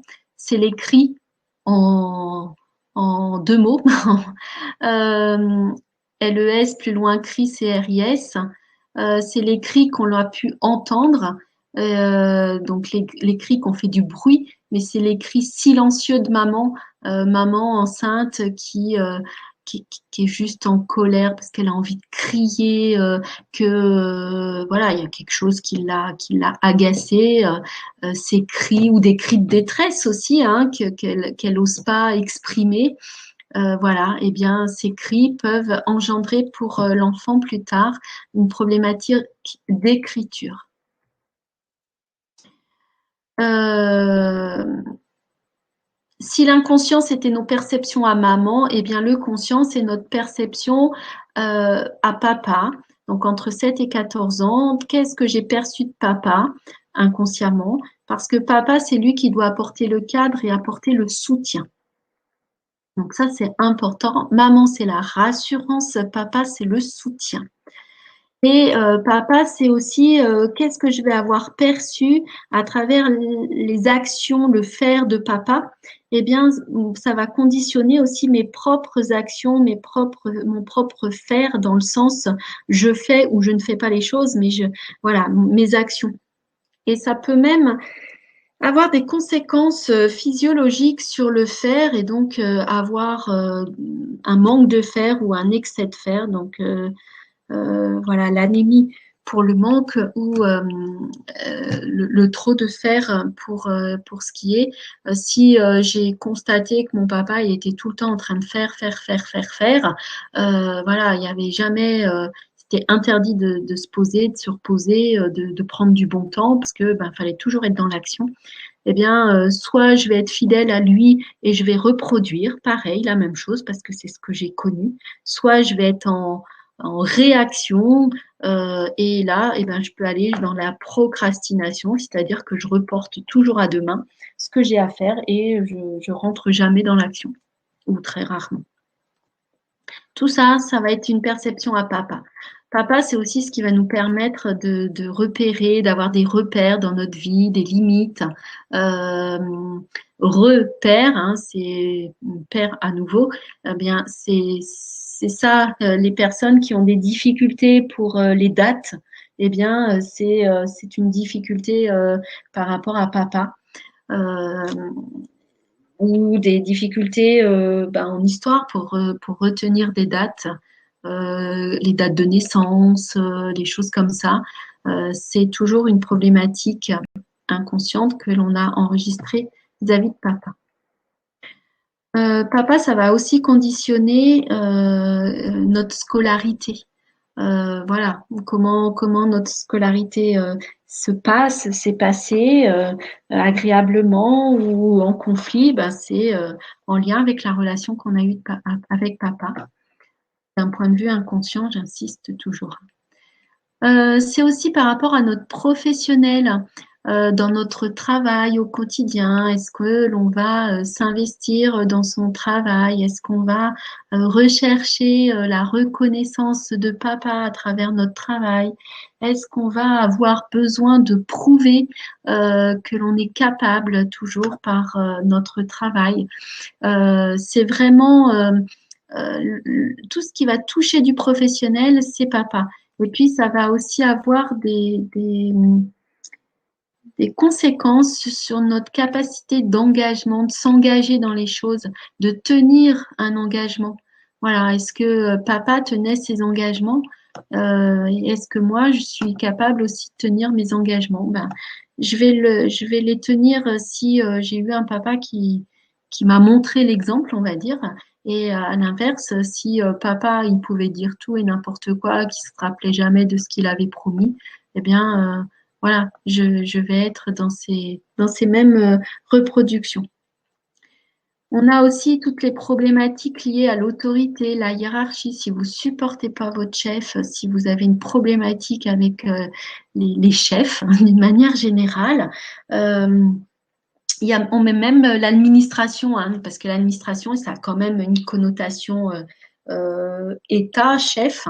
Eh bien, voilà, la problématique avec un supérieur hiérarchique, eh bien, c'est parce qu'il y a une problématique aussi enregistrée, inconsciente, vis-à-vis de papa, un papa autoritaire peut-être, un papa avec qui il n'y avait aucun moyen d'échanger, discuter. C'était comme ça et c'était pas autrement. Donc, tout ce qu'on a pu entendre en tant qu'enfant, percevoir aussi, à enregistrer, à conditionner la manière dont on supporte ou pas l'autorité.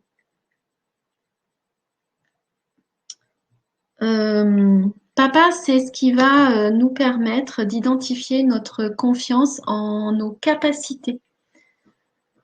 Maman, c'était la confiance en moi, et bien papa, c'est la confiance en mes capacités. Voilà, je me sens soutenue. Si je me suis sentie soutenue par papa, eh bien j'aurai confiance en mes capacités.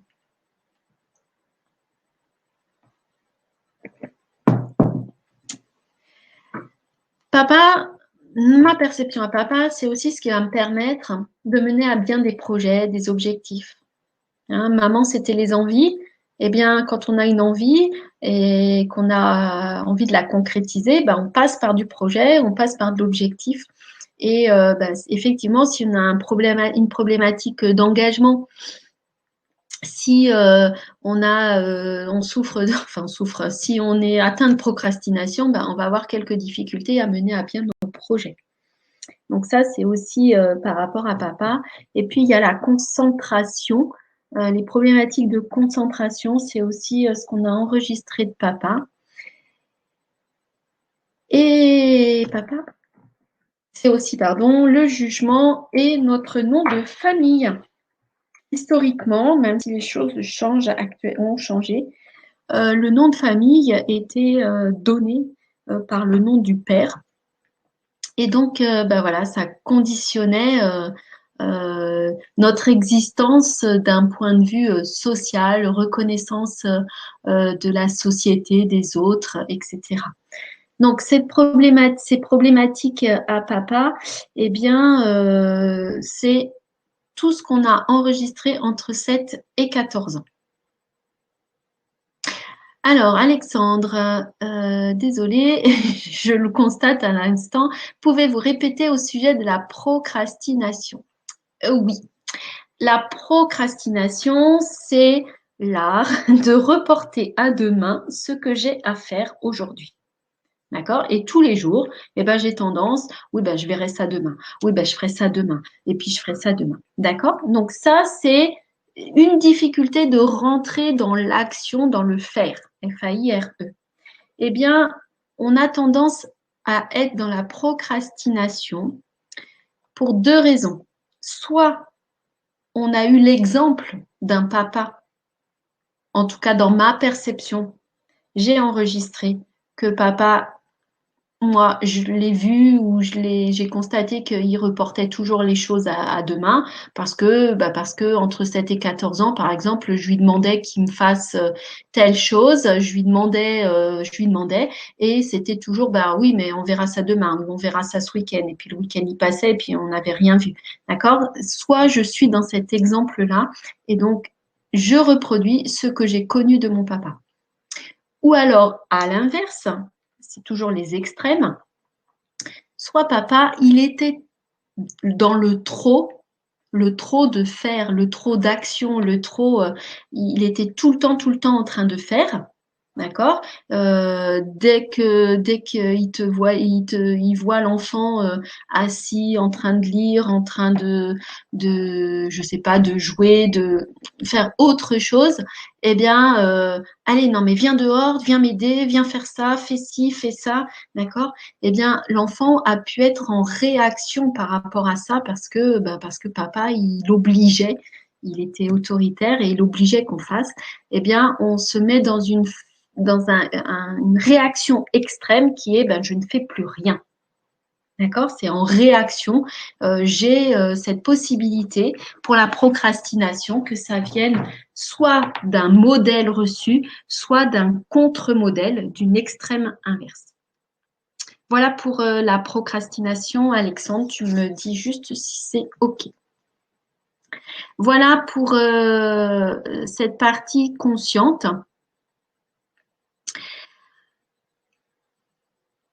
Entre 14 et 21, il se passe encore quelque chose parce que notre cerveau enregistre, programme les choses donc jusqu'à 21 ans. Entre 14 et 21, c'est un âge critique. Vous savez, pour ceux qui ont eu des enfants, vous savez parce que ben, on y est passé, hein, entre 14 et 21. On appelle cette période-là la construction du moi. C'est une période charnière qui va s'établir par la perception que l'on a de maman, de papa et de ses frères et sœurs et de soi-même. Donc, elle est riche et elle est déterminante parce que c'est ce qui va permettre de développer l'estime de moi. C'est-à-dire, dans l'estime de moi, c'est je m'accorde de la valeur. Je me reconnais une valeur. D'accord? Et à travers ça, eh bien, j'estime que j'ai le droit, le mérite, que je suis légitime, digne. D'accord? Dans les mots MOTS des ados, bah, c'est ça, hein. Bah, j'ai le droit quand même. Hein. D'accord? Bon, après, il y a la forme qui peut prendre des proportions différentes. Alexandre qui me dit oui, merci. Donc, avec plaisir, Alexandre. Super. Il faut savoir que cette période de construction du moi où je me reconnais ma valeur, eh bien, ça va avoir comme conséquence mon rapport à l'argent, c'est-à-dire alors ça, je reviendrai sur le rôle des parents. La relation à l'argent, c'est qu'est-ce que j'accorde comme valeur à l'argent? Est-ce que je le gagne facilement? Est-ce que je l'économise? Je le dépense pas ou au contraire je le dépense facilement? Est-ce que j'ai la notion de la valeur d'un achat? Voilà. Et ben tout ça, ça va être entre 14 et 21. Et là où ça va être important en tant que parent, c'est d'accompagner le jeune dans cette reconnaissance de sa valeur et ça passe par votre propre reconnaissance de sa valeur et de son droit et de son mérite à faire ses propres choix. Et là où on a un rôle important d'accompagnateur en tant que parent, c'est que en aucun cas on doit prendre la décision pour lui. Si vous prenez les décisions pour votre enfant entre 14 et 21 ans, eh bien, jamais il pourra développer l'estime de lui. D'accord? Vous avez à l'accompagner dans son choix. C'est-à-dire que vous allez l'orienter dans, fait des recherches ou lui apporter des éléments de réflexion. Vous pouvez apporter voilà, les points positifs, les points négatifs. Vous pouvez l'éclairer, mais sur tout un tas de possibles. Et l'important, c'est que ce soit lui qui prenne sa décision, parce que s'il prend sa décision, il en assume la responsabilité et que par rapport au résultat, eh bien, ça va faire sa valeur. Retenez toujours que une des formes d'apprentissage qui a été le début de notre apprentissage, c'est l'apprentissage par l'erreur. Quand je suis bébé, d'accord, et que je veux commencer à marcher, je vais chuter mes premières fois, d'accord? Donc j'échoue à mes premières tentatives de marche. Je vais échouer à mes premières tentatives pour faire du vélo. Je vais échouer à mes premières tentatives d'écriture, de parole. on se construit à travers l'expérience. Et à travers l'expérience, eh bien, il y a de la réussite et il y a, alors l'échec, je vais l'utiliser comme ça, même si c'est jamais un échec, parce que l'échec, c'est de ne tirer aucun profit d'une non-réussite. Quand on rate quelque chose, eh bien, là où on va montrer notre force, c'est d'être capable de tirer de cette situation échouée des bénéfices que l'on va venir réutiliser pour une nouvelle tentative et au fur et à mesure améliorer nos performances. Et c'est exactement comme ça que la marche, que la parole se met en place. Eh bien, je vais avoir, si je prends la parole, un mot mal prononcé. Et puis, au fur et à mesure, je vais le prononcer de mieux en mieux. Et plus je le prononce bien et plus je me fais comprendre facilement, etc., etc. Eh bien, c'est exactement le même procédé quand on a des choix à faire et qu'on est entre 14 et 21. Parce que ça va conditionner la confiance en mes compétences derrière. Eh bien, on aura un adulte qui aura confiance en ses compétences parce qu'il aura eu la possibilité de mettre en œuvre une décision qu'il a prise lui. Parce que en tant qu'ado, vous le savez, il y a des réactions rebelles.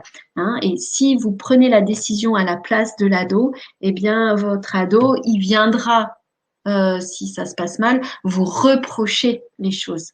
D'accord? Alors que si c'est lui qui a pris la décision, ben, il n'y a que envers lui qui pourrait reprocher quelque chose et c'est surtout lui qui va assumer toute la satisfaction de la réussite. C'est cette période-là aussi où on va accorder beaucoup de sens quand on va l'ado, il a besoin de trouver du sens à ce qu'il fait, d'accord?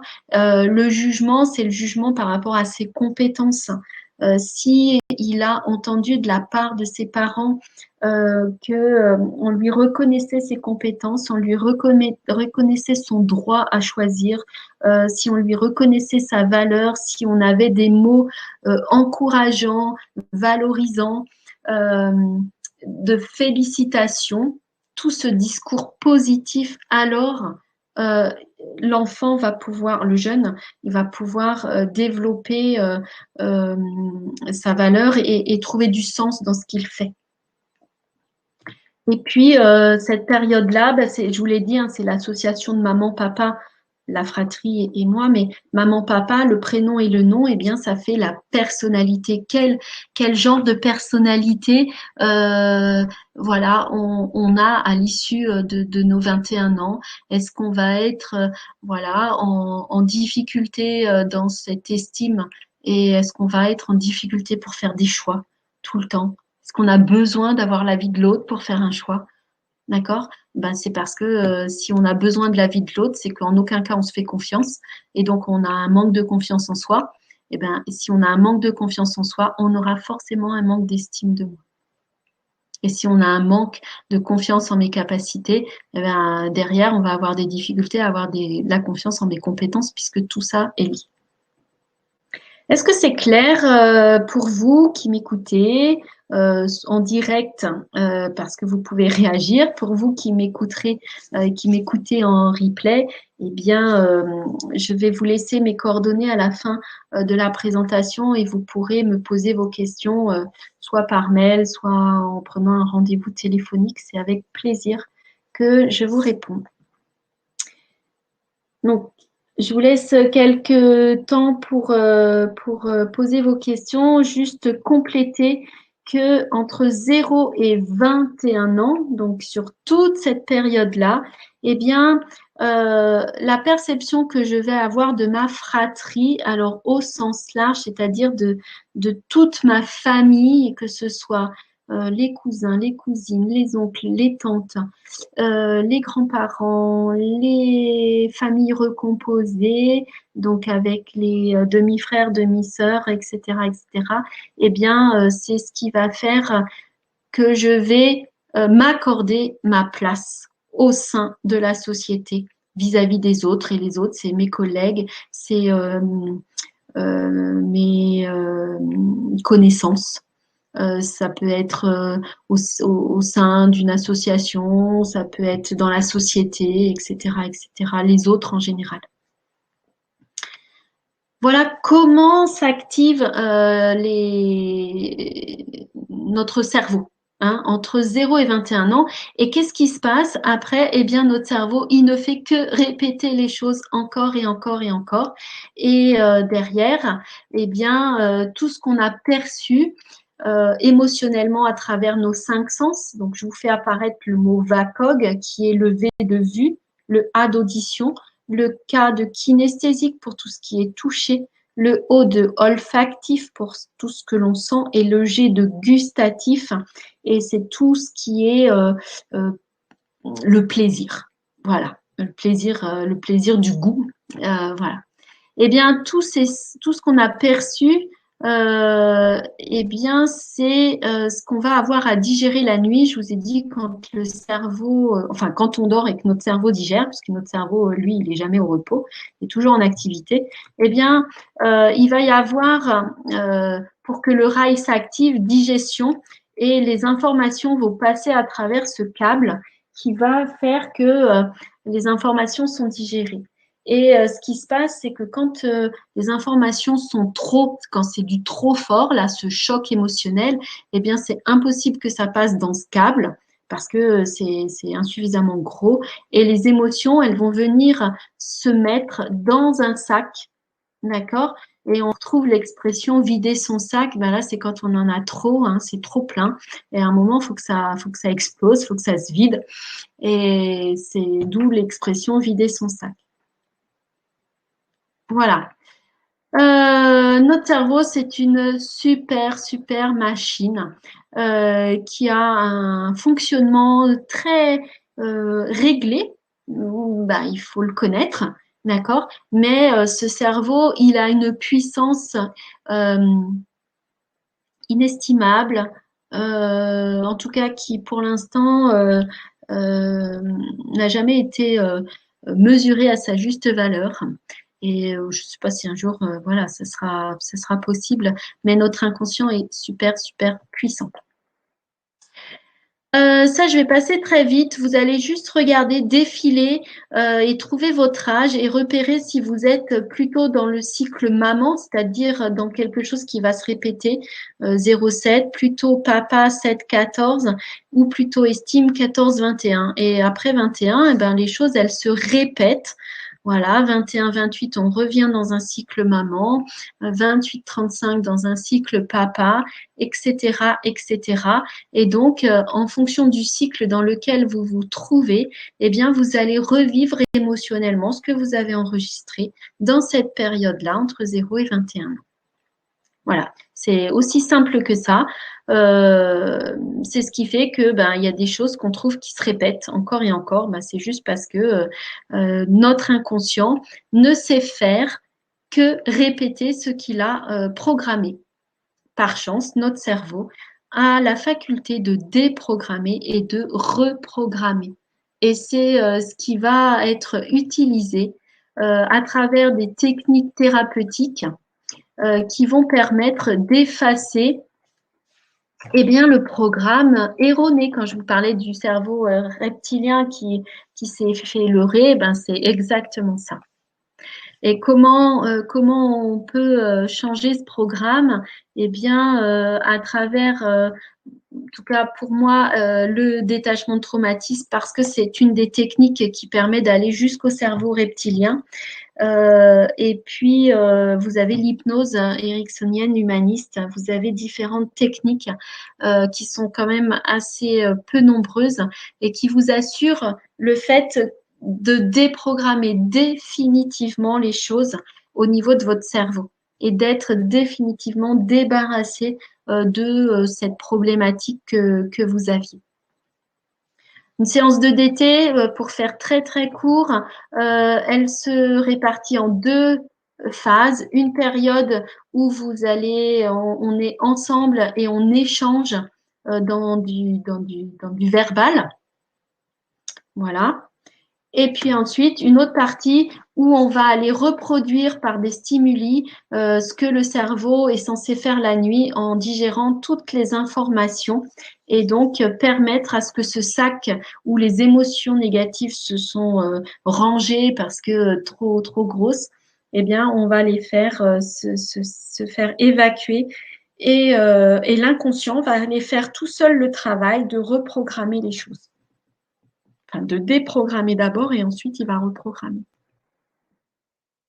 Et à la fin de la séance de détachement de traumatisme, eh bien, il y a un nouveau programme qui va pouvoir se mettre en place et puis qui va faire que ça va être une nouvelle réalité pour la personne puisque comme on reproduit, je vous ai dit, ce qu'on a enregistré, comme le nouveau programme va se faire, eh bien, ça va faire un nouveau possible, une nouvelle réalité. Et c'est comme ça que débarrassé d'une allergie, on peut manger des fraises si on était allergique aux fraises. On peut se débarrasser d'une phobie.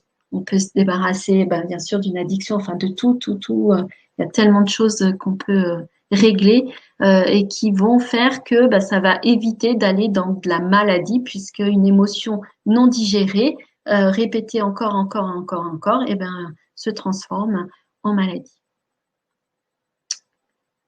Voilà,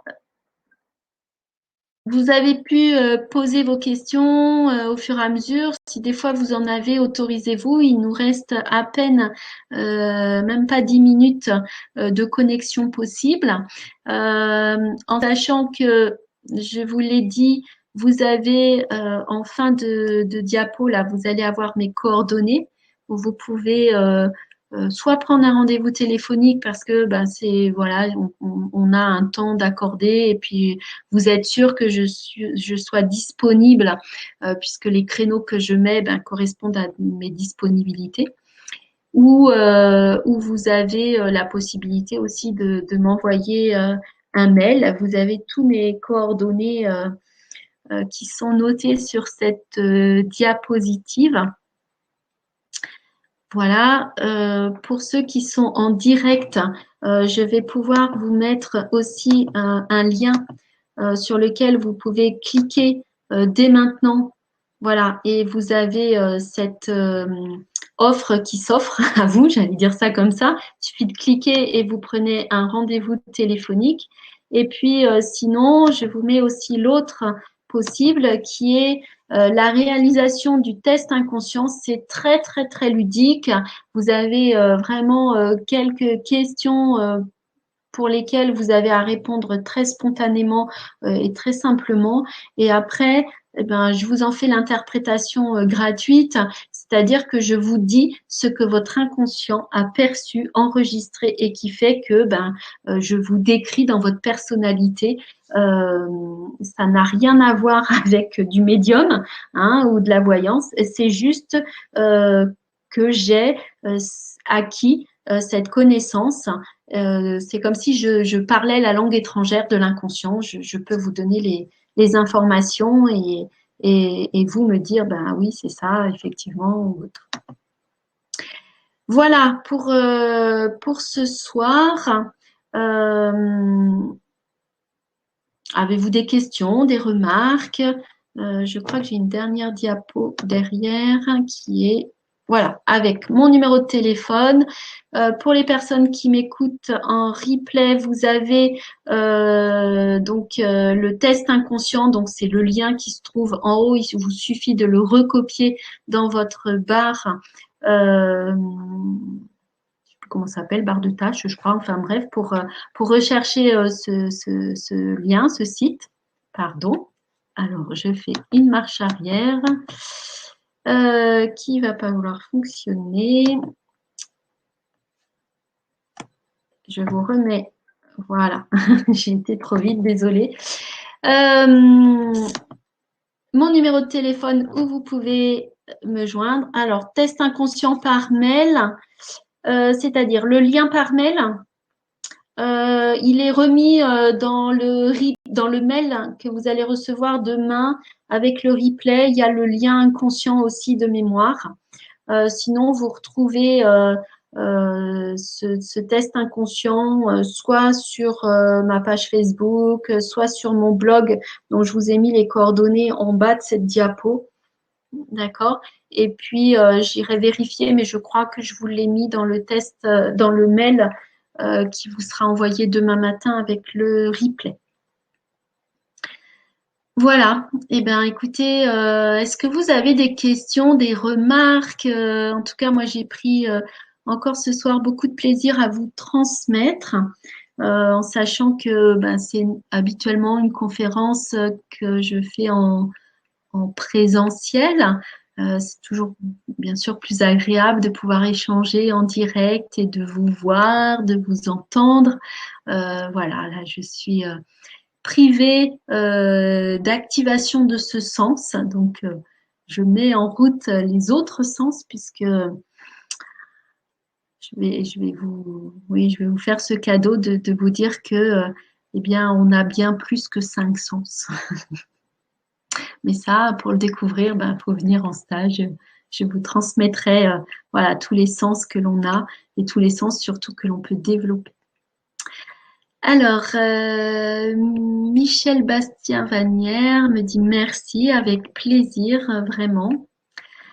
Alors, Alexandre me dit non, le résultat, pardon. Ah, le résultat, Alexandre, c'est au cours d'un entretien téléphonique. Voilà, une fois que le test est complété, moi je vous appelle ou vous prenez un rendez-vous téléphonique ou je vous envoie le lien, enfin voilà, peu importe. Mais on prend un temps, faut compter une demi-heure. Voilà, c'est important que chacun soit bien disponible. C'est un échange, euh, j'allais dire profond quand même, parce que c'est de vous qu'on parle, c'est de vous que je vais parler. Donc c'est au téléphone. Après, si voilà, il y a la possibilité de venir sur place, ben moi je vous accueille aussi, hein, il n'y a aucun souci. Ça peut se faire très facilement comme ça. Mais on se met d'accord et on se prend un rendez-vous pour être sûr d'être disponible. Voilà. Un grand merci Alexandre. C'est moi qui vous remercie de cette voilà, participation très active. Et puis, j'aurai le plaisir de vous retrouver pour un prochain webinaire régulièrement. Voilà, je vous fais ce cadeau de vous apporter des éclairages sur notre mode de fonctionnement, sur des difficultés.